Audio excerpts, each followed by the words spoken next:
Hello, welcome to la excellence. Project Setu అనేటువంటి programme కింద UPSC prelims రిలేటెడ్గా మనం వీడియోస్ చేస్తున్నామండి. ఇందులో భాగంగా రీక్యాప్ అనే ప్రోగ్రాంలో మనం ఏప్రిల్ 2021కి సంబంధించినటువంటి వీడియోస్ చూస్తున్నాం. అందులో పార్ట్ 3 ఇది. ఓవరాల్గా మొత్తం ఆగస్టు వరకు కరెంట్ అఫైర్స్ ఈ మంత్ ఎండింగ్ లోపు కంప్లీట్ అయిపోతాయండి. Don't worry. దీని రిలేటెడ్ పీడిఎఫ్ మనకు వీడియో డిస్క్రిప్షన్లో ఉంది. అదేవిధంగా మంత్లీ కరెంట్ అఫైర్స్కి సంబంధించిన క్వశ్చన్స్ మీద ప్రాక్టీస్ చేయాలి అనుకుంటే దాని రిలేటెడ్ లింక్ అనేది కూడా మీకు డిస్క్రిప్షన్లో ఉంటుంది, ఒకసారి చెక్ చేసుకోవచ్చు. సార్, ఎన్విరాన్మెంట్ డిజాస్టర్ మేనేజ్మెంట్ అన్న దాంతో స్టార్ట్ చేద్దాము. First issue, Indian rhino vision 2020. ఇండియాలో వన్ హార్న్ రైనో సంఖ్యను పెంచడం కోసం తీసుకొని రాబడిన ఇనిషియేటివ్ 2005లో లాంచ్ చేశారు. 2020 కల్లా 3000 గ్రేటర్ వన్ హార్న్ రైనో సంఖ్యని 3000 వరకు పెంచాలన్నది దీని యొక్క ఆబ్జెక్టివ్ అనమాట. మనకి ఇండియాలో ఉండేటటువంటి వన్ హార్న్ రైనో పాపులేషన్లో 75% మన అస్సాంలోనే ఉంది. సో అస్సాంలో ఉండేటటువంటి వివిధ ప్రాంతాలకి ఈ వన్ హార్న్ రైనో ఉన్న వాటి నుంచి లేని వాటికి ట్రాన్స్లొకేట్ చేయాలి. కొన్ని చోట్ల పాపులేషన్ డెన్సిటీ ఎక్కువ ఉంది, వాటి నుంచి డెన్సిటీ తక్కువ ఉన్న ప్రాంతాలకి పంపించడము, ఇలాగ చేస్తూ రైనో పాపులేషన్ని స్టెబిలైజ్ చేయాలన్నది గోల్ అనమాట. దానికి సంబంధించి ఇండియన్ రైనో విజన్ 2020 అనేది తీసుకొని రావడం జరిగింది. దీంట్లో 7 ప్రొటెక్టెడ్ ఏరియాస్, కాజీరంగా, పొబితోరా, ఒరాంగ్ ఇలాంటి 7 ఏరియాస్ దీని కింద సెలెక్ట్ చేసుకున్నారు. రీసెంట్గా మనకి అస్సాంలోని మనస్ నేషనల్ పార్క్ అనే దాంట్లోకి ఈ కాజీరంగా నుంచి 2 పంపించడంతో ఈ ప్రోగ్రామ్ అనేది కంప్లీట్ అయింది. సుమారుగా 3000 వరకు వన్ హార్న్ రైనో పాపులేషన్ పెరిగింది. సో దీన్ని సక్సెస్ఫుల్గా చెప్పచ్చు. ఇది ఓన్లీ అస్సాంకి సంబంధించిన ప్రోగ్రామ్ అండి. కాకపోతే ఇంటర్నేషనల్ ఏజెన్సీస్, ఇండియన్ గవర్నమెంట్ అందరూ ఇన్వాల్వ్ అయ్యి ఈ ప్రోగ్రామ్ని ఇంప్లిమెంట్ చేయడం జరిగింది. మరి ఈ కంటెక్స్లో గ్రేటర్ వన్ హార్న్ రైనో దీని గురించి చూస్తే మన ఏషియాలో 3 రైనో స్పీషీస్ ఉన్నాయి. ఆఫ్రికాలో డిఫరెంట్ ఉన్నాయి, బట్ ఏషియాలో 3 రైనో స్పీషీస్.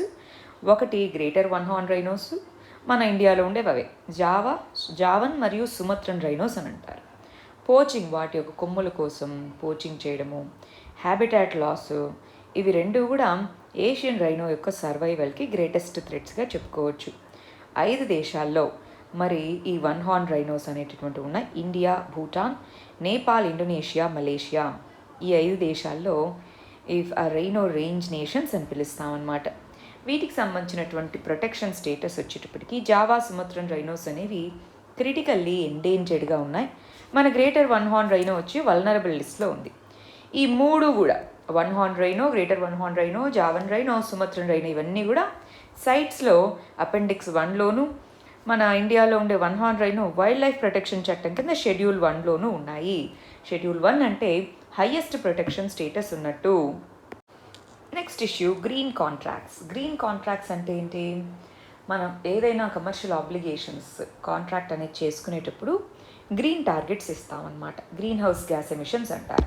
ఆ గ్రీన్ హౌస్ గ్యాస్ ఎమిషన్స్ని తగ్గించాలి. మీరు ప్రొడ్యూస్ చేసి, ఫర్ ఎగ్జాంపుల్ మీరు మాకు ఈ గూడ్ ఉత్పత్తి చేసి ఇస్తున్నారు, దీనికి అయ్యే దాంట్లో తక్కువ గ్రీన్ హౌస్ ఎమిషన్స్ చేయాలి, అప్పుడే మేము మీ దగ్గర నుంచి కొనుక్కుంటాము. ఇలాంటి కాంట్రాక్ట్స్ని గ్రీన్ కాంట్రాక్ట్స్ అని అంటాము. ఈ కాంట్రాక్ట్స్ని ఎలా అక్వైర్ చేసుకుంటారు? ముందుగా బిడ్డింగ్ ప్రాసెస్లోనే చెప్తారు, ఇవి మా గ్రీన్ క్వాలిఫికేషన్స్, మీరు వాటర్ ఇంత తక్కువ వాడితేనే మీ దగ్గర నుంచి ఈ పర్టికులర్ వస్తువును మేము ఇంపోర్ట్ చేసుకుంటాం. ఇలాగా ముందుగా మన యొక్క క్వాలిఫికేషన్స్, స్పెసిఫికేషన్స్ చెప్తాం. లెట్స్ ఏ వేస్ట్ మేనేజ్మెంట్ బాగుండాలి, కార్బన్ ఎమిషన్స్ తగ్గించాలి, ఇలాగా అటువంటి కాంట్రాక్ట్స్ని గ్రీన్ కాంట్రాక్ట్స్ అని అంటాము. ఈ గ్రీన్ కాంట్రాక్ట్స్ అనేటటువంటి ఓవరాల్గా దేనికి రిజల్ట్ అవుతాయి? ఈ గ్రీన్ కాంట్రాక్ట్స్ వల్ల క్లైమేట్ చేంజ్, గ్లోబల్ వార్మింగ్ ఇవన్నీ తగ్గించడానికి మనకు యూజ్ అవుతుంది. అందుకోసమే గ్రీన్ కాంట్రాక్ట్స్ అనేవి ఇప్పుడు ఓగ్లోకి వచ్చంటే బాగా ప్రాచుర్యంలోకి వచ్చాయన్నమాట. Next issue, strategic partnership on water అంటున్నాం. ఇండియా, నెదర్లాండ్స్ అనే 2 దేశాలు కలిసి స్ట్రాటజిక్ పార్ట్నర్షిప్ ఆన్ వాటర్ అనే దాన్ని సైన్ చేసుకున్నాయి. ఇండో డచ్ కోఆపరేషన్ అన్నది డీపెన్ చేసుకునేందుకు తీసుకొని వచ్చారనమాట. దీంట్లో మినిస్టీరియల్ లెవెల్లో వాటర్ కన్జర్వేషన్ కోసం ఇది తీసుకొని రావడం.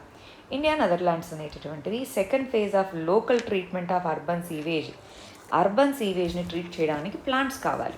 సో వాటిని ఆల్రెడీ ఢిల్లీలో తీసుకొని వచ్చారు. వాటిలో సెకండ్ ఫేజ్ని 2 కలిసి లాంచ్ చేశాయి.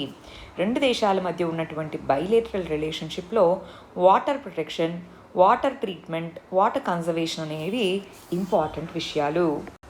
Next issue, coal fired power plants ఏవైతే ఉన్నాయో వాటికి సంబంధించి కొన్ని గైడ్ లైన్స్ని ministry of environment, forest, climate change release చేయడం జరిగింది.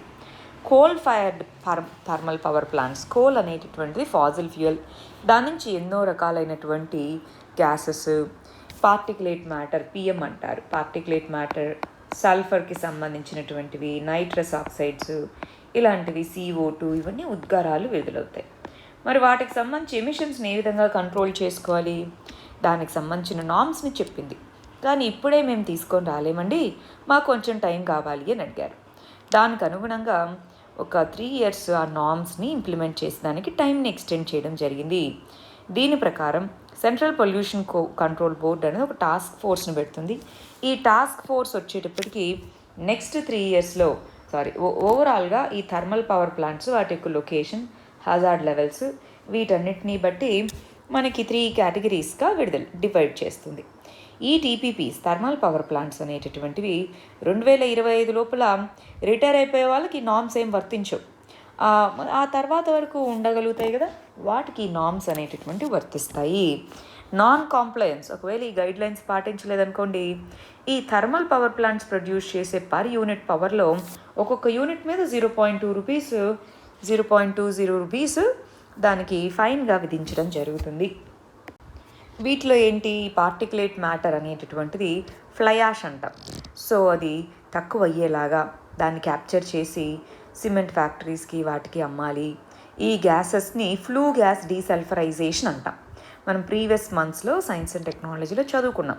ఫ్లూ గ్యాస్ డీసల్ఫరైజేషన్ అనేది చేయాలి. ఇలాంటి నామ్స్ అన్నీ పెట్టారు. కానీ వాటన్నిటికీ టెక్నాలజీ కావాలి, ఇన్వెస్ట్మెంట్ కావాలి, ముందే డబ్బులు లేవు అని ఇలాగా చెప్పడంతో సరే ఇంకొక 3 years దీన్ని ఎక్స్టెండ్ చేస్తున్నాం అన్నట్టుగా చెప్పడం జరిగింది.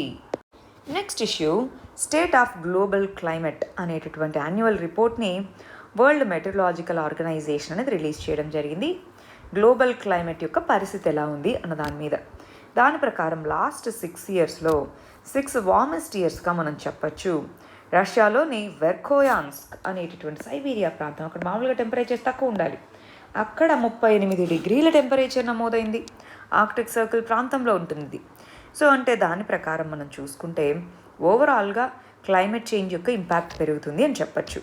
మరి ఈ కంటెక్స్లో ఈ WMO అనేటటువంటిది ఫస్ట్ ఇలాంటి రిపోర్ట్ని 1993లో రిలీజ్ చేసింది. ఆ తర్వాత ప్రతి సంవత్సరం యాన్యువల్గా state of global climate report అనే దాన్ని రిలీజ్ చేస్తుంది.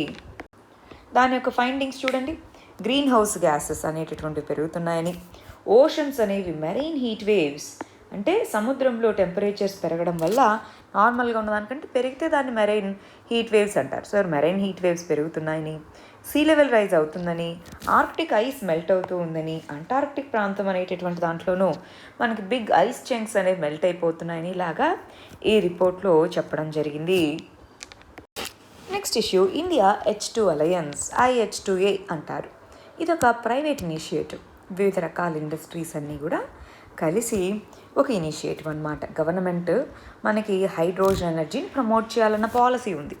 ఆ పాలసీకి తగ్గట్టుగా ప్రైవేట్ సెక్టర్ రెస్పాండ్ అవుతూ ఇదిగో మేము ఒక అలయన్స్ని ఫామ్ చేస్తున్నాము అన్నారు. ఇండియా యొక్క హైడ్రోజన్ ఎకానమీకి, దాని యొక్క సప్లై చైన్కి ఉన్నటువంటి ఆపర్చునిటీస్ని ట్యాప్ చేసుకోవడం కోసం, హైడ్రోజన్ టెక్నాలజీస్ని కమర్షియలైజ్ చేయడం కోసం ఇండియా H2 అలయన్స్ అనేది తీసుకొని రావడం జరిగింది. ఇది ఒక ఎనర్జీ అలయన్స్, ఇండస్ట్రియల్ ఫర్మ్స్ అవన్నీ కలిసి తీసుకొచ్చాయన్నమాట. దీని కింద national hydrogen policy and development road map ఏదైతే ఉందో దాన్ని ఇంప్లిమెంట్ చేయడము, నేషనల్ హైడ్రోజన్ టాస్క్ ఫోర్స్ని క్రియేట్ చేసి PPP మోడ్లో, పబ్లిక్ ప్రైవేట్ పార్ట్నర్షిప్ మోడ్లో మనకి ఈ హైడ్రోజన్ డెవలప్మెంట్ చేసుకోవడము, లార్జ్ స్కేల్ ఎగ్జిబిషన్ ప్రాజెక్ట్స్ పెట్టడము, నేషనల్ హైడ్రోజన్ ఫండ్ని క్రియేట్ చేయడం, ఇలాంటి యాక్టివిటీస్ అన్నీ చేస్తాము అన్నారు. అంటే దీనివల్ల ఓవరాల్గా ఇండియన్ ఎకానమీలో హైడ్రోజన్ ఎకానమీగా దాన్ని హైడ్రోజన్ అనేది క్లీనర్ ఫ్యూయల్ అండి. ఫాజిల్ ఫ్యూయల్స్ వీటన్నిటితో పోలిస్తే అది క్లీనర్ ఫ్యూయల్. సో దాన్ని అలా మార్చేందుకు ఇది ఉపయోగపడుతుంది. అందుకోసం ఈ ఇండియా H2 అనే అలయన్స్ వీళ్ళందరూ కలిసి ఫామ్ చేసుకున్నారు. Next issue, sustainable food ecosystem. మామూలుగా ఎకోసిస్టమ్ అంటే ఏంటి, ఓవరాల్గా ఆ పర్టికులర్ ఏరియాకి సంబంధించి డిపెండెన్స్ ఉన్నటువంటి ప్రతి కాంపోనెంట్ని కలిపి ఎకోసిస్టమ్ అంట. సో ఇక్కడ సస్టైనబుల్ ఫుడ్ ఎకోసిస్టమ్ అంటే ఫుడ్ ప్రొడక్షన్ అనేటటువంటిది ఇంపార్టెంట్. అది సస్టైనబుల్గా జరగాలి, సుస్థిరంగా, అంటే ఎకనామిక్గా ప్రాఫిట్ రావాలి, సోషల్గా అందరికీ అందాలి, ఎన్విరాన్మెంటల్గాను సస్టైనబుల్గా ఉండాలి. సో ఆ విధంగా ఉండేందుకోసం ఆ మోడ్ ఆఫ్ ప్రొడక్షన్ చేస్తే, ప్రొడక్షన్ దగ్గర నుంచి డిస్ట్రిబ్యూషన్, కన్జంప్షన్, డిస్పోజల్ అవన్నీ ఆ పద్ధతిలో జరిగితే వాటిని సస్టైనబుల్ ఫుడ్ ఎకోసిస్టమ్స్ అని పిలుస్తాము. Next issue, second world ocean assessment. World ocean assessment అంటున్నాం. మనకి యునైటెడ్ నేషన్స్ అనేది సెకండ్ వరల్డ్ ఓషన్ అసెస్మెంట్ అనే దాన్ని రిలీజ్ చేయడం జరిగింది. యునైటెడ్ నేషన్స్ యొక్క జనరల్ అసెంబ్లీ ఓషన్స్కి సంబంధించిన సిచ్యువేషన్ ఏ విధంగా ఉంది, మెరైన్ ఎన్విరాన్మెంట్ ఏ విధంగా ఉందని మానిటర్ చేసి దానికి సంబంధించిన సెకండ్ అసెస్మెంట్ రిపోర్ట్ని పబ్లిష్ చేసింది. ఎందుకని మనకు తెలుసు, క్లైమేట్ చేంజ్ వీటన్నిటి వల్ల ఇవి ఎక్కువగా ఇంపాక్ట్ అవుతూ ఉంటాయి మెరైన్ సిస్టమ్స్. సో అందుకోసం అన్నమాట. ఈ అసెస్మెంట్ ప్రకారం ఇంపార్టెంట్ పాయింట్స్ ఏం చెప్పారో చూడండి. మనకి CO2 dissolved oxygen, COD BOD అంటాం. ఈ COD BOD కాన్సన్ట్రేషన్స్ అనేటటువంటివి డిక్రీజ్ అవుతున్నాయి. ఎందుకని? టెంపరేచర్ ద్వారానే సాల్యుబిలిటీ తగ్గుతుంది. టెంపరేచర్ డ్రివెన్ సాల్యుబిలిటీ తగ్గుతుంది కాబట్టి oxygen depletion zones, dead zones అంటాం, అవి పెరుగుతూ ఉన్నాయి. ఆర్కిటిక్ ప్రాంతంలో సీ ఐస్ త్వరగా మెల్ట్ అవుతుంది. దాన్ని ఏమంటాం? Arctic amplification. అంటే మిగిలిన ప్రాంతాలతో పోలిస్తే ఆర్కిటిక్ ప్రాంతంలో మనకి టెంపరేచర్స్ ఎక్కువగా నమోదవ్వడం, దాన్ని ఆర్కిటిక్ యాంప్లిఫికేషన్ అని అంటారు. గ్లోబల్ వార్మింగ్ అనేది సర్క్యులేషన్ సిస్టమ్స్, అంటే ఓషన్ కరెంట్స్ వాటి యొక్క సర్క్యులేషన్ సిస్టమ్ని ఎఫెక్ట్ చేయడము, సెలైనిటీ చేంజెస్ అనేటటువంటిది అవ్వడము, సీ లెవెల్ రైజ్ అనేది, ఓషన్ అసిడిఫికేషన్, దానివల్ల క్యాల్షియేరియస్ ఆర్గానిజమ్స్, ఇదిగోండి కాల్షియం కార్బోరేట్తో ఉన్నటువంటి కోరల్ రీఫ్స్ కానివ్వండి, ఇలాంటి స్ట్రక్చర్స్ అన్నీ ఎఫెక్ట్ అవ్వడం జరుగుతున్నాయి. ఇది సెకండ్ వరల్డ్ ఓషన్ అసెస్మెంట్ అన్న దాంట్లో యూఎన్ ఇచ్చినటువంటి రిపోర్ట్లో important components. Next issue, earth day. Earth డేని ప్రతి సంవత్సరం ఏప్రిల్ 22న జరుపుకుంటాము. ఇది ఒక ఇంటర్నేషనల్ ఈవెంట్ అన్నమాట, ఎన్విరాన్మెంట్ని ప్రొటెక్ట్ చేయడం కోసం. ఈ 2021కి సంబంధించినటువంటి థీమ్ రిస్టోర్ అవర్ ఎర్త్, మళ్ళీ భూమిని తిరిగి పునరుద్ధరించడము. సో ఇయర్ థీమ్ అనేది న్యాచురల్ ప్రాసెసెస్ ద్వారా ఏ విధంగా ఎర్త్ యొక్క ఎకోసిస్టమ్ని రెస్టోర్ చేయాలి అదనమాట. దీంట్లో లీడర్స్ సమ్మిట్ ఇవన్నీ కూడా దీని ప్రకారం నిర్ణయించడం జరిగింది. ఎర్త్ డేని ఎందుకు జరుపుకుంటారు?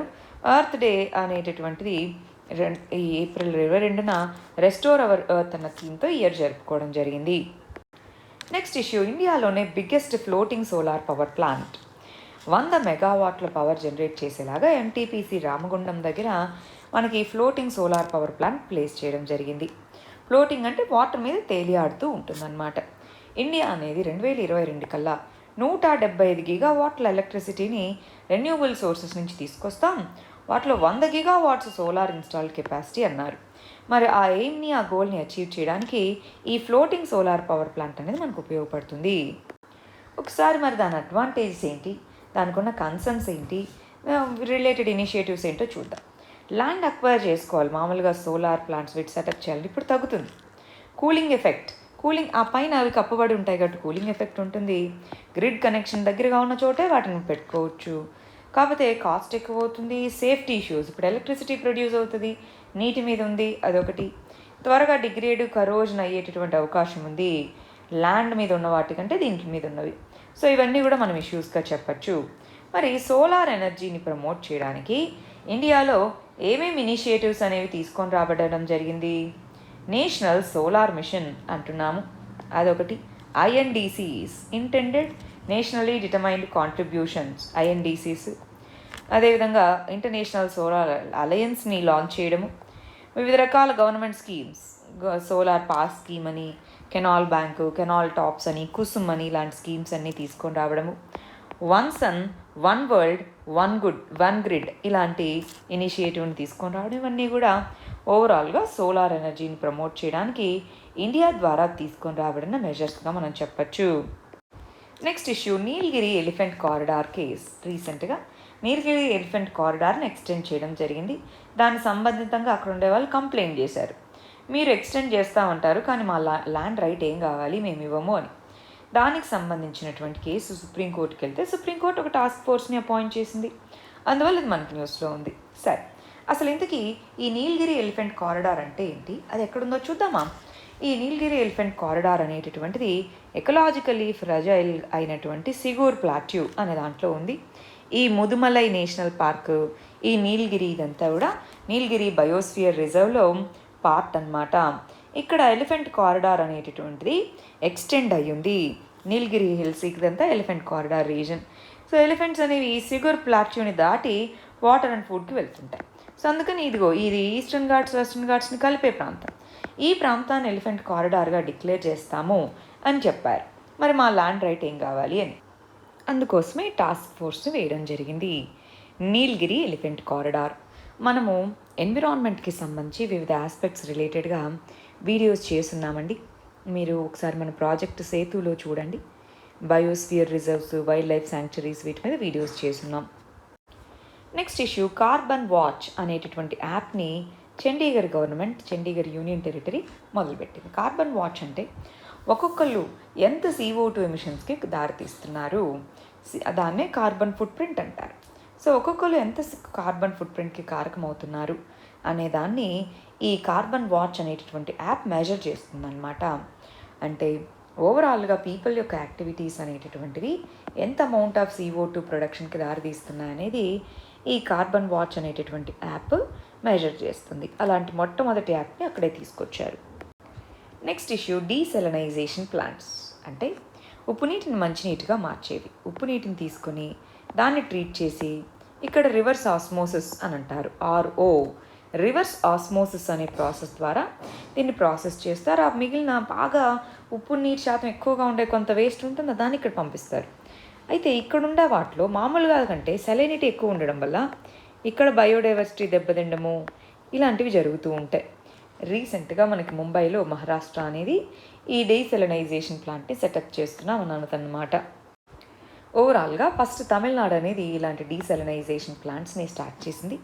ఆ తర్వాత గుజరాత్, ఆంధ్రాలో కూడా ఈ డీసెలనైజేషన్ ప్లాంట్స్ని సెటప్ చేశారు. ఇప్పుడు మహారాష్ట్రలో కూడా చేస్తున్నారు. అయితే దీనివల్ల డ్రింకింగ్ వాటర్ వస్తుంది, మంచిది. కానీ ప్రాబ్లమ్స్ ఏంటి అంటే, ఛాలెంజెస్ ఏంటి అంటే, డీసెలనైజేషన్ ఎక్స్పెన్సివ్ కంపారిటివ్లీ. మిగిలిన ప్రాబ్లమ్స్ హైలీ కాన్సన్ట్రేటెడ్ బ్రైన్ అంటారు, ఉప్పు నీటితో కూడుకున్న దాన్ని బ్రైన్.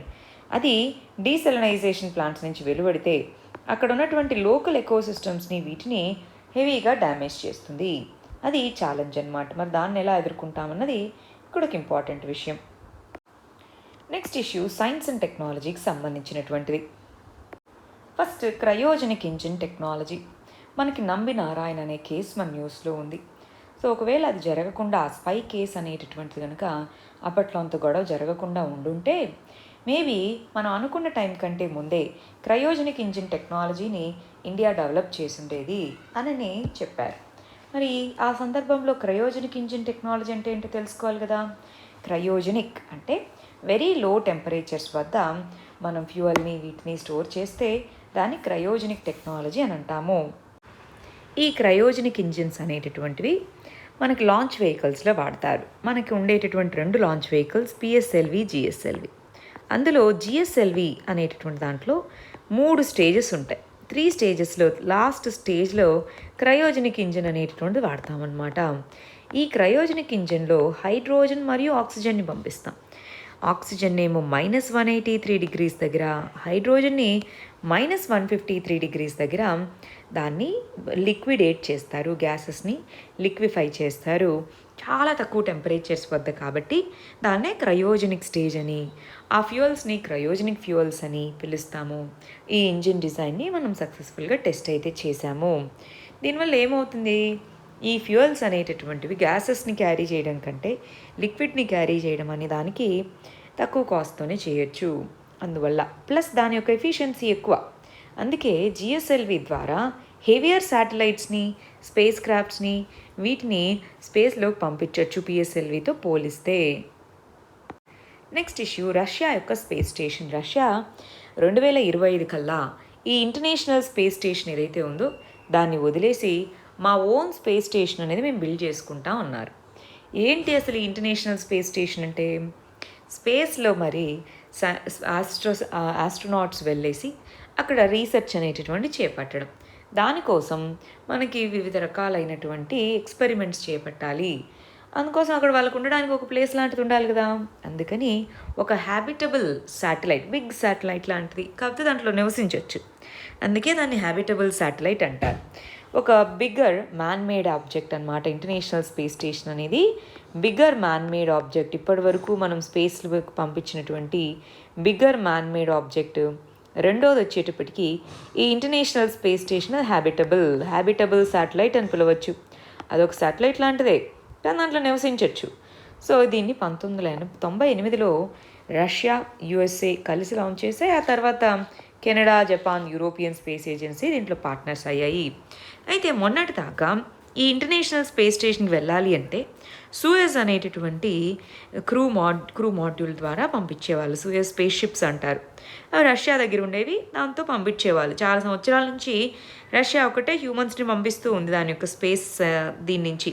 వివిధ దేశాల వాళ్ళందరూ వాళ్ళకు డబ్బులు ఇచ్చి దాని ద్వారా పంపించుకునేవాళ్ళు. ఇప్పుడు యుఎస్ఏకి సంబంధించినటువంటి స్పేస్ ఎక్స్ అనేటటువంటి ప్రైవేట్ కంపెనీ చాలా తక్కువ కాస్ట్కే ఆస్ట్రోనాట్స్ని తీసుకెళ్తుంది.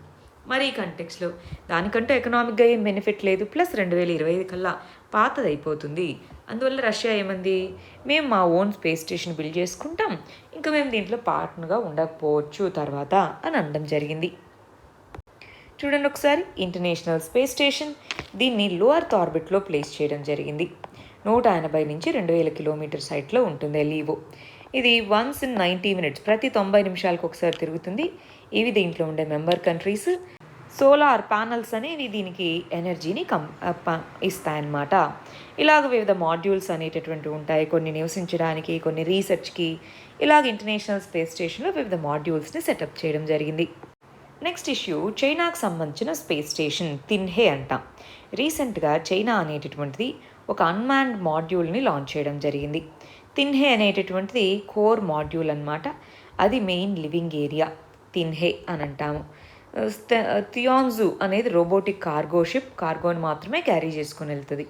షెంజో అనేటటువంటి క్రూ క్యాప్సూల్ అన్నమాట, మనుషుల్ని తీసుకెళ్తుంది.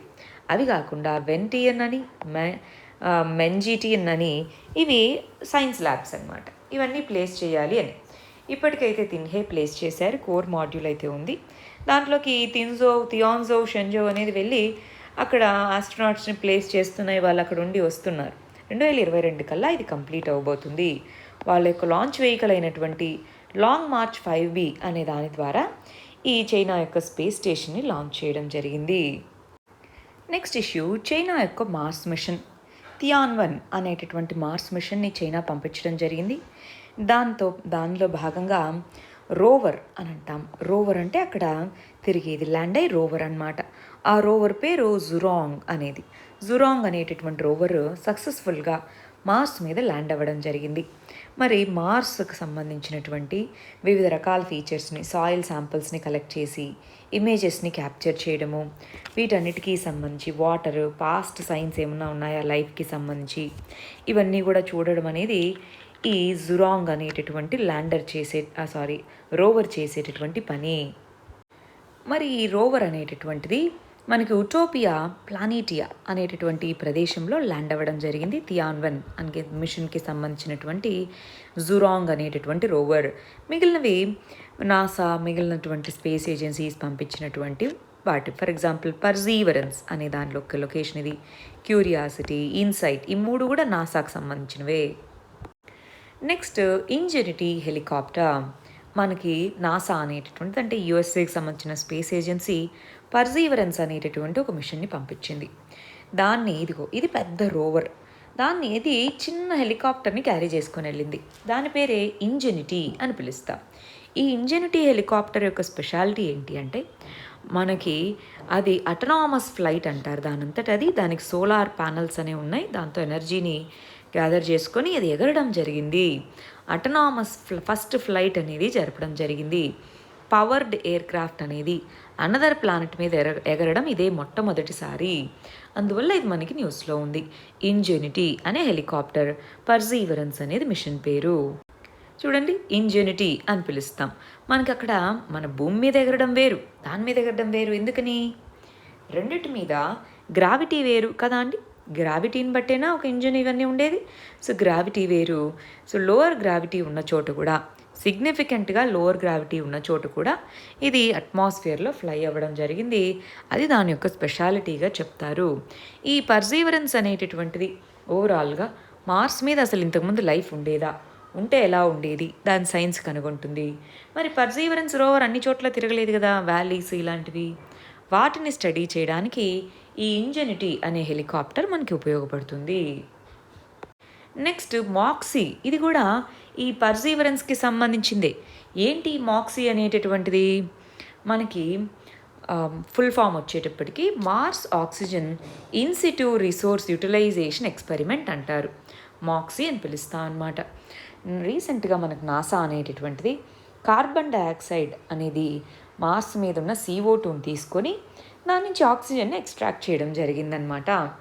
పర్సీవరెన్స్ అనే మిషన్లో ఉండేటటువంటి మాక్సీ అనే కాంపోనెంట్ అది ఏంటి, అదొకసారి చూద్దామా. ఇది ఎందుకు సిగ్నిఫికెంట్ అంటే అండి, మార్స్ మీద మనకి ఆక్సిజన్ లెవెల్స్ చాలా మినిస్క్యూల్, దాని మీద ఉండే అట్మాస్ఫియరే తక్కువ, ఇంక ఆక్సిజన్ లెవెల్స్ అంటే ఇంకా చాలా చాలా తక్కువ. అలాంటి కంటెక్స్లో ఇది ఒక ఇంపార్టెంట్ టెక్నాలజీ డెమాన్స్ట్రేషన్. మనం ఇందాక ఇంజెనిటీ గురించి చదివాం. ఇంజెనిటీ అనేటటువంటిది అటోనామస్ ఫ్లైట్ అవ్వడం అనేటటువంటి ఒక important component, successful technology demonstration. అయితే మాక్సీ పనిచేసి దాని ద్వారా మనకి ఈ న్యాచురల్గా ఈ ఆక్సిజన్ క్రియేట్ చేయడం అనేది ఇంకొక సక్సెస్ఫుల్ ఇదిగా చెప్పచ్చు. మార్స్ మీద 96% CO2 ఉంటుంది. దాన్ని తీసుకొని ఆక్సిజన్గా ఈ మాక్సీ అనేటటువంటి తయారు చేయడం జరిగింది. చూడండి, ఇది మాక్సీ అనేది. మామూలుగా మనము ఇప్పుడు మార్స్ మీదకి వీటికి వెళ్ళాలనుకోండి, ఆక్సిజన్ సిలిండర్స్ని తీసుకెళ్ళాలి. కానీ మన వాళ్ళు అక్కడ కాలనీ కడతాం అంటున్నారు.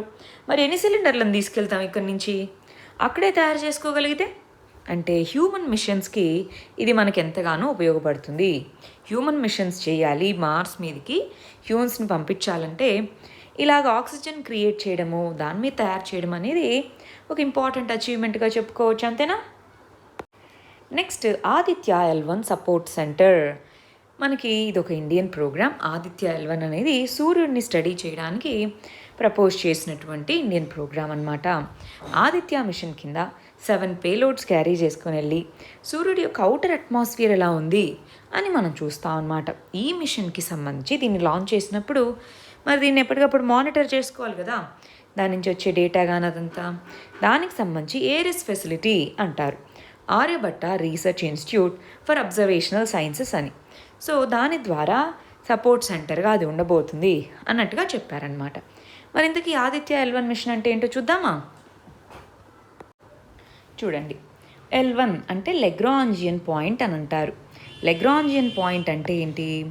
మనకి సూర్యుడికి ఇది సన్, ఇది భూమి, అర్త్కి మధ్యలో ఒక పాయింట్ దగ్గర దీని యొక్క గ్రావిటీ బ్యాలెన్స్ అవుతాయి. అలాంటి చోట మనం ఏదైనా ఒక ఆబ్జెక్ట్ని పెడితే అది అలాగా చక్కగా స్టేబుల్గా ఉండగలదు. అలాంటి పాయింట్స్ని లెగ్రాంజియన్ పాయింట్స్ అని, ఆ లెగ్రాంజియన్ పాయింట్స్ ఉండేటటువంటి ఆర్బిట్స్ని హేలో ఆర్బిట్ అని పిలుస్తాము. హేలో ఆర్బిట్ అని పిలుస్తాం. దీంట్లో పెట్టి సూర్యుడి చుట్టూ ఉండేటటువంటి అవుటర్ అట్మాస్ఫియర్ని కరోనా అంటాం. దాన్ని స్టడీ చేయడం కోసం ఈ మిషన్ అనేటటువంటిది మనం లాంచ్ చేయబోతున్నాము.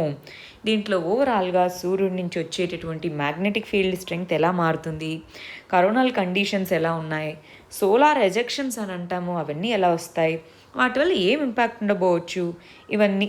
యాక్చువల్గా దీన్ని మనము 2020లోనే పంపిద్దాం అనుకున్నాం, కానీ అప్పుడు మనకు కరోనా కానీ ఇలా డిఫరెంట్ ఫ్యాక్టర్స్ వల్ల డిలే అయింది. ఇప్పుడు 2022లో పంపించాలి అన్నది ప్లాన్ అనమాట. 2022లో పంపించాలని plan. Next issue oxygen express, very important అండి. మనకి ఆక్సిజన్ షార్టేజెస్ అనేటటువంటివి చూసాము. ఆ కంటెక్స్లో ఆక్సిజన్ ఎక్స్ప్రెస్ అంటారు. ఆక్సిజన్ ఎక్స్ప్రెస్ అంటే ఏంటి? ఆక్సిజన్ని రైల్స్ వీటి ద్వారా ట్రాన్స్పోర్ట్ చేసాం. అదేంటి ఆక్సిజన్ ట్యాంకర్స్ని రోడ్డు మీద పంపించకుండా రైల్వేస్ ద్వారా ట్యాంకర్లని రైలు మీదకి ఎక్కించి ఎందుకు పంపించారు? ఎందుకో చూద్దాం. మనకి లిక్విడ్ ఆక్సిజన్ అనేది మనం వాడాం. లిక్విడ్ ఆక్సిజన్ ఎందుకు వాడాల్సి వచ్చిందండి? మనకి గ్యాస్ రూపంలో వాటిని స్టోర్ చేసి ఇదంతా కష్టం కాబట్టి లిక్విడ్ ఆక్సిజన్ని తెచ్చి దాన్ని పేషెంట్కి ఎక్కించేటప్పుడు మాత్రం గ్యాస్ రూపంలోనే ఎక్కిస్తారనమాట.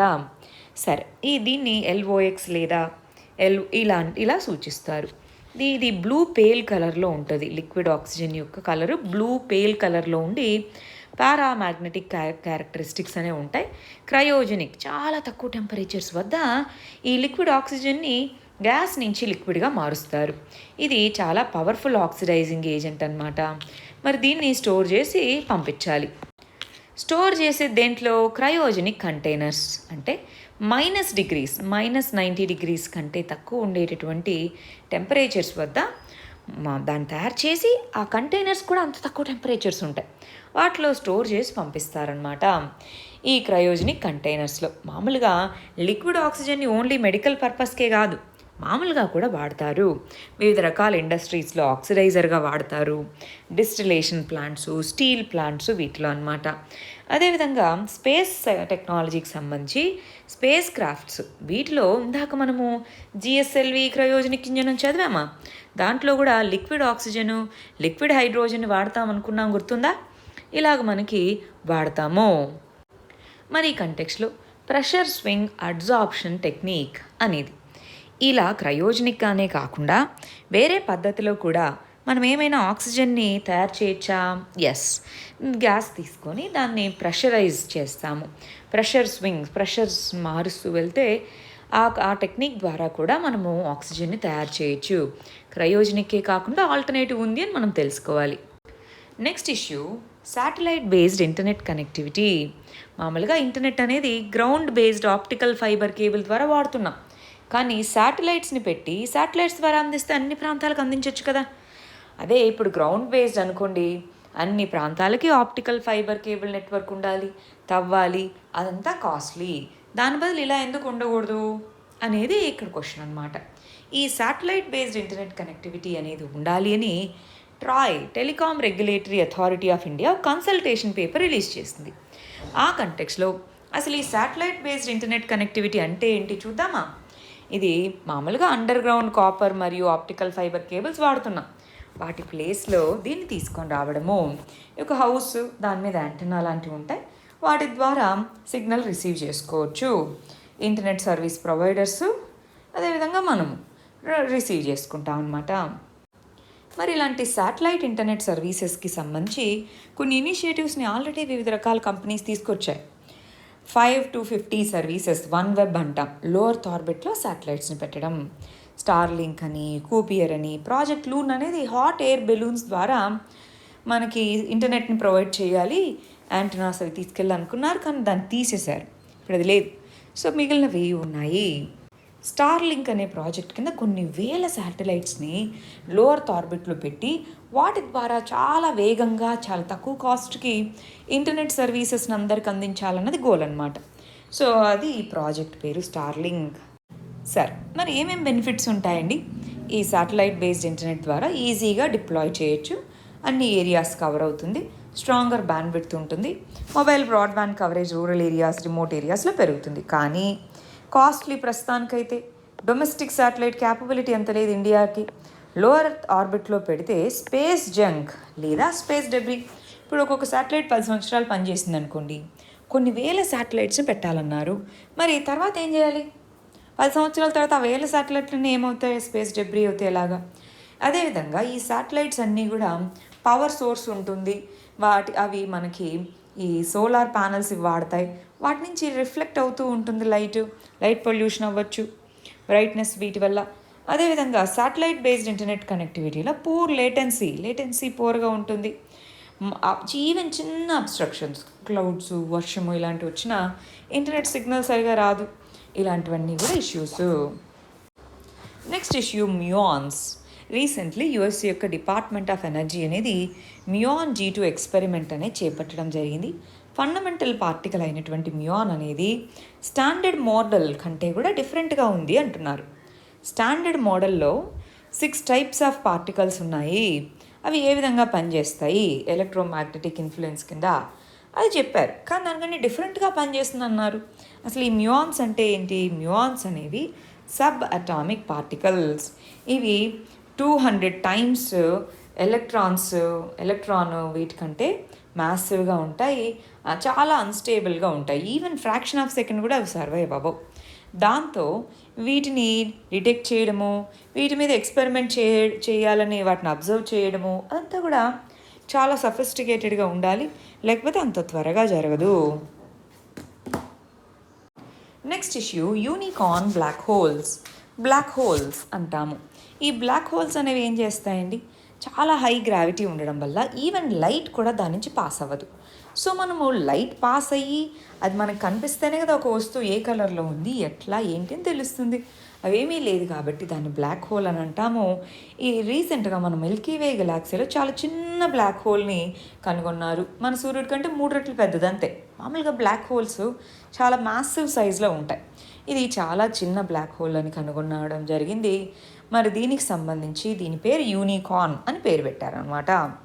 దీన్ని ఎందుకు బ్లాక్ హోల్స్ని అబ్జర్వ్ చేయలేం, జనరల్గా లైట్ కూడా తిరిగి రాదు కాబట్టి, అందుకే sophisticated telescopes, space based tools వీటిని ఉపయోగించే ఎక్కడ బ్లాక్ హోల్స్ ఉన్నాయి ఏంటి అని మనం కనుగొంటాం. అదర్వైజ్ అవి డిఫికల్ట్.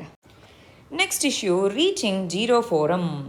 రీసెంట్గా WHO అనేటటువంటిది రీచింగ్ జీరో ఫోరం అనే దాన్ని ఆర్గనైజ్ చేసింది. దాని కింద వరల్డ్ మలేరియా డే, ఆ రోజున మలేరియా కేసెస్ సంఖ్యను తగ్గించాలి. సస్టైనబుల్ డెవలప్మెంట్ గోల్స్లో ఇలాంటి డిసీజెస్ వీటన్నిటిని తగ్గించాలన్నది ఇంపార్టెంట్ గోల్. మలేరియా అనేది ఒక లైఫ్ థ్రెటనింగ్ డిసీజ్ అనమాట. పారాసైట్స్ ద్వారా ఇది వ్యాప్తిస్తుంది. వైరస్, బ్యాక్టీరియా కాదు, పారాసైట్స్ అంటారు. వీటి ద్వారా ఇది ఫీమేల్ ఏడిస్ ఎనఫిలిస్ మస్కిటోస్ ద్వారా ఆ పారాసైట్ని ఒకరి నుంచి ఒకరికి వ్యాప్తిస్తుంది. లివర్ని, రెడ్ బ్లడ్ సెల్స్ని అది ఎఫెక్ట్ చేస్తుంది. ఎప్పుడైతే ఒక వ్యక్తిలో రెడ్ బ్లడ్ సెల్స్ డ్యామేజ్ అయ్యి ఉన్నాయో, మనం దోమ వచ్చి ఆ వ్యక్తి యొక్క బ్లడ్ దాగొచ్చి వేరే వాళ్ళని కుట్టింది, వాళ్ళకు కూడా వస్తుంది. సో అలా RBC సెల్స్ అనేవి ఎఫెక్ట్ అవుతాయి. సో నెక్స్ట్ 5 ఇయర్స్లో 25 దేశాలు ఎక్కడైతే మలేరియా కేసెస్ ఎక్కువగా ఉన్నాయో వాటిలో ఈ మలేరియాని తగ్గించేందుకోసం రీచింగ్ జీరో ఫోరం అనే దాన్ని తీసుకొని రావడం జరిగింది. Next issue Kessler syndrome. ఇందాకే మనము ఈ శాటిలైట్ బేస్డ్ ఇంటర్నెట్ వీటిని చదువుకునేటప్పుడు ఒక్కొక్కళ్ళు వేల శాటిలైట్స్ని ప్లేస్ చేయాలనుకుంటున్నారు, అది స్పేస్ డెబ్రిస్కి దారితీయచ్చు అన్నాం కదా. దాని రిలేటెడ్ టర్మే కెస్లర్ సిండ్రోమ్ అంటే ఏంటంటే, దీన్నే కెస్లర్ ఎఫెక్ట్ అని అంటారు, కొలిజనల్ క్యాస్కేడింగ్ ఎఫెక్ట్ అని, అబ్లేషన్ క్యాస్కేడ్ ఎఫెక్ట్ అని చెప్తా ఉంటారు. అంటే ఏంటి, ఇప్పుడు అన్ని శాటిలైట్స్ని లో ఎర్త్ ఆర్బిట్లో వీటిలో పెట్టినప్పుడు ఏదన్నా ఒక కొలిజన్ అయిందనుకో, అది దాని నుంచి వచ్చే స్పేస్ డెబ్రీ ఇంకొక దాంతో కొల్లాయిడ్ అవుతుంది, అది ఇంకొక దాంతో ఇలాగా మొత్తం కూడా డిస్ట్రాయ్ అయిపోయే అవకాశం ఉంది, క్యాటాస్ట్రోఫ్ అయ్యే అవకాశం ఉంది. సో ఆ సిచ్యువేషన్నే కెస్లర్ సిండ్రోమ్ అని అంటారు. కెస్లర్ సిండ్రోమ్ వ్యాధి కాదు. కెస్లర్ సిండ్రోమ్ అనేది శాటిలైట్స్ని లాంచ్ చేసినప్పుడు స్పేస్ బేస్డ్గా వాటిలో స్పేస్ డెబ్రిస్ యొక్క ఇంపాక్ట్ ఎలా ఉంటుంది అని చెప్పేందుకు కెస్లర్ సిండ్రోమ్ అనేది మనం వాడతాము. Next issue helium crisis for India. మనకి హీలియం అనేటటువంటిది వివిధ రకాల ఇండస్ట్రీస్లో వాడతారు. క్రయోజెనిక్ అని, ప్రెషరైజింగ్ ఏజెంట్స్గా, వెల్డింగ్లో, అట్మాస్ఫియర్లో ఉండేటటువంటి కంట్రోల్డ్ అట్మాస్ఫియరిక్ కండిషన్స్, ఇలా రకరకాల అప్లికేషన్స్ ఉన్నాయి. సో అందుకోసం హీలియం కావాలి. కానీ హీలియం అనేది ఇనర్ట్ మెటీరియల్, అవునా? సో దాన్ని గ్యాదర్ చేసుకోవడం అనేటటువంటిది కష్టము. సో ఓన్లీ కొన్ని దేశాల్లోనే దీన్ని ప్రొడ్యూస్ చేస్తున్నారు. అలాంటి దేశాల్లో USA అనేది మేజర్ కంట్రీ. మరి USA వాటి ప్రొడక్షన్ని క్లోజ్ డౌన్ చేస్తున్నా ఉంది. సో దాంతో మరి ఆల్టర్నేటివ్ ఏంటి, ఇండియాకి ఇండస్ట్రియల్ అప్లికేషన్స్కి అవసరం, మరి ఆల్టర్నేటివ్ ఏంటి అన్నట్టుగా చూస్తూ ఉంది ఇండియా అనేటటువంటిది హీలియం క్రైసిస్ అనేది ఎదుర్కోవడం కోసం. చూడండి, ఇక్కడ హీలియం అనేది దీని యొక్క అటామిక్ నెంబర్ 2. ఇది colourless, odourless, tasteless and non toxic material. దీనికి సంబంధించి బాయిలింగ్ పాయింట్ అన్నిటికంటే లోయెస్ట్గా ఉంటుంది. మరి ఎందుకు మనకు అవసరం హీలియం అనేటటువంటిది? ఇంపోర్ట్ బర్డన్ని తగ్గించాలి. చాలా వాటిలో దీని యొక్క యూజ్ ఉంది. Helium balloons, scientific research, medicine, వీటన్నిటిలో ఇది యూజ్ అవుతుంది. మెనీ అప్లికేషన్స్ ఉన్నాయి కాబట్టి రాకెట్స్లో, న్యూక్లియర్ రియాక్టర్స్లో, ఇలా దీని యొక్క అప్లికేషన్స్ అన్ని రంగాల్లో ఉన్నాయి. USA యొక్క మోనోపలి ఉంది, దాన్ని తగ్గించాలి. సో మనం ప్రస్తుతానికి మనకున్న ఆల్టర్నేటివ్ ఖతార్ ఇలాంటి దేశాలు, వాటి నుంచి మరి ఇంపోర్ట్ చేసుకోవాలి. Next issue Baikal GVD. Baikal అనేది లేక్ బైకల్ అంటారు. రష్యాలోని సైబీరియా ప్రాంతంలో ఉండేటటువంటి ఒక లేక్. ఇది డీపెస్ట్ ఫ్రెష్ వాటర్ లేక్ అన్నమాట, సైబీరియాలో ఉంది. ఇక్కడ జీవీడీ అంటే గిగాటన్ వాల్యూమ్ డిటెక్టర్ అంటారు. న్యూట్రినో అనేటటువంటి ఫండమెంటల్ పార్టికల్స్ని డిటెక్ట్ చేయాలి, వాటికి సంబంధించిన క్యారెక్టరిస్టిక్స్ని స్టడీ చేయాలి. దానికోసం మనము న్యూట్రినో అబ్జర్వేటరీస్ అనేటటువంటి ఉంటాయి. వాటిలో ఈ నీటి కింద ఈ న్యూట్రినో అబ్జర్వేటరీని ప్లేస్ చేసి న్యూట్రినోస్ యొక్క క్యారెక్టరిస్టిక్ ఏంటో తెలుసుకోవాలన్నది గోల్. దానికోసమే ఈ బైకాల్ జీవీడీ అనేది రష్యా కన్స్ట్రక్ట్ చేసి ప్లేస్ చేయడం జరిగింది. మరి ఇలాంటి బిగ్గర్ న్యూట్రినో అబ్జర్వేటరీస్, ఒకటి సౌత్ పోల్ దగ్గర ఐస్ క్యూబ్ అనేది ఉంది, రెండోది యాంథరస్ అని అంటారు, మెడిటరేనియన్ సీలో యాంథరస్ అనే దాని కిందను ఉంది. సో వీటి ద్వారా ఈ న్యూట్రినోస్ని అబ్జర్వ్ చేస్తూ ఉంటాం, న్యూట్రినో అబ్జర్వేటరీస్ అని అంటాము. మరి న్యూట్రినోస్ అంటే ఏంటో బ్రీఫ్గా చూద్దామా. ఇవి ఫండమెంటల్ పార్టికల్స్. యూనివర్స్ ఈ న్యూట్రినోస్తో ఏర్పడింది, ఫండమెంటల్ పార్టికల్స్. వీటిని చాలా తక్కువ, మనకి దీని ఇన్ఫర్మేషన్ చాలా తక్కువ తెలుసు. వీటికి ఏమీ ఎలక్ట్రిసిటీ ఛార్జ్ అనేది ఉండదు, ఎలక్ట్రికల్గా న్యూట్రల్గా ఉంటాయి. ఇప్పుడు మీరు ఈ వీడియో వింటున్న టైంకి ఒక్క సెకండ్లోనే కొన్ని లక్షల కోట్ల న్యూట్రినోస్ మీ బాడీ గుండా ఫ్లో అయి వెళ్తాయి, అయినా మనకి ఏమీ ఎఫెక్ట్ ఉండదు. అంటే గ్రావిటేషనల్గా ఏమీ ఇంటరాక్ట్ అవ్వదు. సో చాలా వీకెస్ట్ ఫోర్స్గా చెప్తూ ఉంటారు. మరి ఆ కంటెక్స్లో న్యూట్రినోస్ని అర్థం చేసుకోవాలి. దానికోసమే ఈ బైకల్ జీవీడీ కానీ, ఐస్ క్యూబ్ కానీ, యాంథరిస్ కానీ, ఇవన్నీ కూడా ఇండియాలో కూడా ఇండియన్ న్యూట్రినో అబ్జర్వేటరీ తమిళనాడులో బిల్డ్ చేసేందుకు టనలింగ్ ఈ పనులన్నీ జరుగుతూ ఉన్నాయి. నెక్స్ట్ ఇష్యూ, నౌరా అల్ మర్తోషి. యుఏఈ అనేటటువంటిది తన యొక్క మ్యాన్డ్ స్పేస్ మిషన్కి ఇద్దరిని స్పేస్లో పంపించాలనుకుంటుంది. వాళ్ళిద్దరిని నాసా యొక్క జాన్సన్ స్పేస్ సెంటర్లో ట్రైన్ చేస్తామన్నారు. వాళ్ళిద్దరిలో ఒకళ్ళు ఫీమేల్ ఆస్ట్రోనాట్ని పంపించాలి. ఒకవేళ పంపిస్తే ఆమె ఫస్ట్ అరబ్ విమెన్ అవ్వబోతారు. తన పేరే నౌరా అల్ మర్తోషి. నెక్స్ట్ ఇష్యూ, నిసార్ అంటే నాసా, ఇస్రో ఈ రెండూ కలిసి కొలాబరేటివ్గా డెవలప్ చేస్తున్నటువంటి శాటిలైట్ పేరే నిసార్ అన్నమాట. NASA, ISRO synthetic aperture radar అని పిలుస్తారు. Synthetic aperture radar. ఈ రాడార్ అనేది నైట్ టైంలోనూ, డార్క్నెస్లోనూ, క్లౌడ్స్ ఉన్నప్పుడు ఎప్పుడైనా సరే, ఏ విధమైన కండిషన్స్లో అయినా సరే ఇన్ఫర్మేషన్ గ్యాదర్ చేయడానికి మనకు ఉపయోగపడుతుంది. భూమి మీద వస్తున్నటువంటి changes, polar ice caps melting, వాటి యొక్క చేంజెస్, ఇలాగా ఎన్విరాన్మెంటల్ స్టడీస్, పోలార్ స్టడీస్, వాటికి ఈ జాయింట్ శాటిలైట్ నిసార్ అనేది ఉపయోగపడుతుంది. ఇండియా మరియు యుఎస్ఏ అంటే నాసా, ఇస్రో కలిసి 2014లో అగ్రిమెంట్ చేసుకున్నారు. సో రాడార్స్ అనేటటువంటిది ప్రొవైడ్ చేస్తుంది. మిగిలినటువంటి ఇస్రో అనేటటువంటిది స్పేస్ క్రాఫ్ట్కి సంబంధించినవి కొన్ని రాడార్స్, లాంచ్ వెహికల్ క్యాపబిలిటీస్ అవన్నీ కూడా ఇస్తుందన్నమాట. 2022లో దీన్ని లాంచ్ చేయాలని ప్లాన్ ఉంది. ఇదిగోండి, ఇది ఆ యొక్క రాడార్ని రిసీవ్ చేసుకునే యాంటెనా రిఫ్లెక్టర్ అన్నమాట. నిసార్ అనేటటువంటి శాటిలైట్ని పంపించబోతున్నాం. Next issue, right to repair. ఇప్పుడు మనకి refrigerators, mobile phones, washing machines, ఇలాగా ఎన్నో ఎలక్ట్రిక్ డివైసెస్ ఉన్నాయి. వీటిని ప్రొడ్యూస్ చేసేవాళ్ళు కొన్నిసార్లు స్పేర్ పార్ట్స్ని ప్రొడ్యూస్ చేయట్లా, టెక్నాలజీని ట్రాన్స్ఫర్ చేయట్లా. దాంతో ఒకసారి ఆ వస్తువు పాడైపోయిందంటే కొత్తదన్నా కొనుక్కోవాలి, లేదంటే మార్చుకోవాలి. సో ఇలాంటి సిచ్యువేషన్ ఉంది. అలా కాదు, కన్జ్యూమర్ ఒక వస్తువును కొనుక్కుంటే తనకి రిపేర్ చేయించుకునే హక్కు ఉండాలి. ఆ మూమెంట్ ఇనీషియల్గా యూఎస్ఏలో స్టార్ట్ అయింది. ఆ తర్వాత ఇప్పుడు యూరప్ ఒక చట్టం చేసింది, యూరోపియన్ యూనియన్ అనేది. అంటే ఇప్పుడు ఖచ్చితంగా 10 సంవత్సరాల వరకు ఆ ప్రోడక్ట్కి సంబంధించినటువంటి కాంపోనెంట్స్ అవైలబుల్గా ఉండేలాగా చూసుకోవాలి. ఆ రైట్నే రైట్ టు రిపేర్. ఇండియాలో కూడా ఈ డిజిటల్ ఇన్నోవేషన్స్ పెరుగుతూ ఉన్న సందర్భంలో ఈ రైట్ టు రిపేర్ అనేటటువంటి మూమెంట్ మనకు కొద్దిగా బాగా న్యూస్లో ఉంది. చూడండి, ఈ రైట్ టు రిపేర్ వల్ల ఏమవుతుంది, మరి ఈ వేస్ట్ అనేది తగ్గుతుంది. ఇష్టం వచ్చినట్టుగా వేస్ట్ చేయం, ఈ వేస్ట్ తగ్గుతుంది, కన్స్యూమర్ మనీ సేవ్ అవుతుంది, circular economy, raw material, finished goods, దాని నుంచి యూజ్ చేయడం, డిస్పోజ్ చేసిన తర్వాత కూడా ఆ స్పేర్ పార్ట్స్ని వాటిని వాడుకొని వేరే మెటీరియల్కి వాడుకోగలగడం. సో ఇలాగ మ్యానుఫ్యాక్చరింగ్ పార్ట్ నుంచి రెస్పాన్సిబిలిటీ పెరుగుతుంది. ఇవన్నీ కూడా రైట్ టు రిపేర్ మూమెంట్ యొక్క సిగ్నిఫికెన్స్గా చెప్పచ్చు. Next issue, fuel cell based air independent propulsion system. అంటే సబ్మరీన్స్లో ఎయిర్ ఇండిపెండెంట్ ప్రొపల్షన్, ఎయిర్ అవసరం లేకుండానే వాటి యొక్క ఇంధనం బర్న్ అవ్వగలగడము అని. మనకి సబ్మరీన్స్ 2 రకాలండి. ఒకటి కన్వెన్షనల్ సబ్మరీన్స్, అవి డీజిల్ను ఉపయోగించి దాని ద్వారా వచ్చిన ఎలక్ట్రిసిటీతో బ్యాటరీస్ని రీఛార్జ్ చేస్తాయి. అదే న్యూక్లియర్ సబ్మరీన్స్లో న్యూక్లియర్ ఎలక్ట్రిసిటీ ఎనర్జీని ఉపయోగించి బ్యాటరీస్ని రీఛార్జ్ చేస్తాయి. సో వీటిలో కన్వెన్షనల్ సబ్మెరీన్స్లో డీజిల్ మండించాలంటే ఆక్సిజన్ కావాలి కదా, అందుకని వాతావరణం పైకి వస్తాయి, సముద్రం అంతర్భాగం నుంచి పైకి వచ్చి ఆక్సిజన్ అదంతా తీసుకొని మళ్ళీ వెళ్తూ ఉంటుందన్నమాట. సో మరి కాకపోతే వార్ టైంలో ఇది మరి మంచిదేనా? కాదు కదా. వార్ టైంలో ఇది మనకి చాలా ఇబ్బందికరమైనటువంటి విషయం పైకి రావడం. అందుకోసం ఎయిర్ ఇండిపెండెంట్గా ఉంటే దాని యొక్క ఎండ్యూరెన్స్ కెపాసిటీ అంటారు, ఎండ్యూరెన్స్ ఎక్కువగా ఉంటుంది. దాన్ని ప్రమోట్ చేయడం కోసం ఈ particular air independent propulsion system అనే దాన్ని డిఆర్డిఓ ఆల్రెడీ సక్సెస్ఫుల్గా టెస్ట్ చేసింది.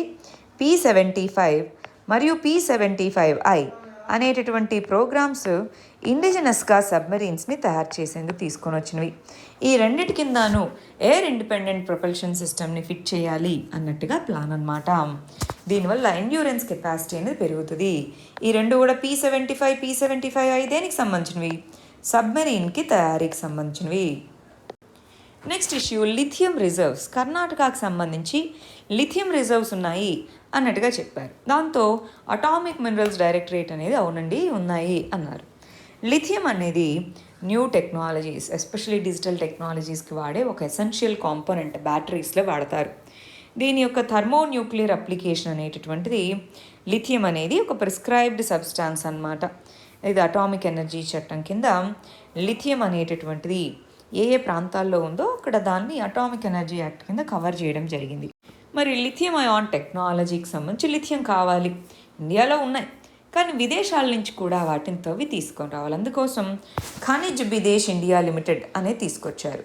అదేం చేస్తుంది? ఓఎన్జీసీ ఎలాగైతే వివిధ దేశాలకు వెళ్ళి ఆయిల్ అండ్ న్యాచురల్ గ్యాస్ని ఎక్స్ప్లోర్ చేసి మన దేశాన్ని తీసుకొని వస్తుంది, అలాగా ఇది కూడా వివిధ దేశాల్లో ఉండేటటువంటి మినరల్స్ని తవ్వి మన దేశాన్ని తీసుకొని వస్తుంది అనమాట.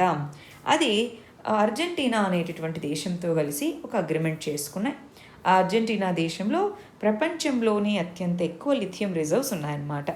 సో అందుకోసం మరి ఈ కంటెక్స్లో ఇండియా అనేటటువంటి దానికి ఎలక్ట్రిక్ వెహికల్స్ హబ్గా మారాలి అని అన్నారు 2030 కల్లా.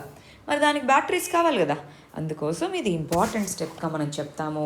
లిథియం అనేటటువంటిది లిథియం అయాన్ రీఛార్జబుల్ బ్యాటరీస్లో ఒక ఇంపార్టెంట్ కాంపోనెంట్గా చెప్తాము. చూడండి, lithium ion batteries, lithium metal ఆక్సైడ్ని ఒకవైపు యాడ్ చేస్తాము, లిథియం కార్బన్ గ్రానైట్ని ఇంకోవైపు యాడ్ చేస్తాము. దీన్ని electronic gadgets, telecommunication, aerospace, industrial applications, ఇలా ఎన్నో వాటిలో ఈ లిథియం అయాన్ బ్యాటరీస్ని వాడతాము.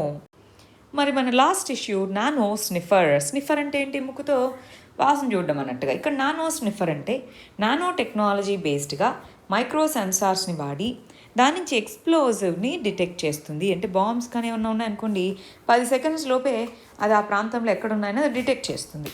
దాని యొక్క లొకేషన్ అదంతా స్క్రీన్ మీద కనిపిస్తుంది.